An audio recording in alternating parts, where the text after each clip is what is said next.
కొత్తగా ఆలు బఠానీ పులావ్ ఇలా చేయండి. చాలా చాలా బాగుంటుంది. లంచ్ బాక్స్‌లోకి లేదా బ్రేక్‌ఫాస్ట్‌లోకి ఈజీగా తొందరగా అయిపోతుంది. సబ్స్క్రైబ్ చేసి ఫుల్ లైక్ ఇవ్వండి. ముందుగా కుక్కర్‌లో తగినంత ఆయిల్ వేసుకోవాలి. కొద్దిగా లవంగం, కొద్దిగా చెక్క వేసుకొని వేయించుకోవాలి.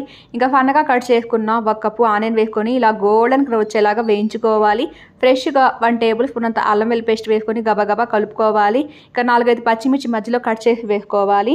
1 కప్పు బఠానీ వేసుకోవాలి. తినే కారాన్ని బట్టి చిల్లీ పౌడర్, 1 టేబుల్ స్పూన్ ధనియా powder, 1/2 tablespoon garam masala, 1/2 tablespoon పసుపు వేసుకోవాలి. ఇక ఇలా ముక్కలుగా కట్ చేసుకొని ఆలు వేసుకోవాలి. 1 కప్పు తగినంత సాల్ట్ వేసుకొని 1/2 కప్ కర్డ్ వేసుకోవాలి. ఇదంతా బాగా కలుపుకున్న తర్వాత ఎసురు వేసుకోవాలి. ఎసురు ఇలా బాగా మరుగుతున్నప్పుడు రైస్ వేసుకోవాలి. ఇక ఉండలు లేకుండా బాగా కలుపుకొని సన్నగా కట్ చేసుకున్న కొద్దిగా కొత్తిమీర వేసుకొని విజిల్‌కి 1 విజిల్ పెట్టుకుంటే సరిపోతుంది.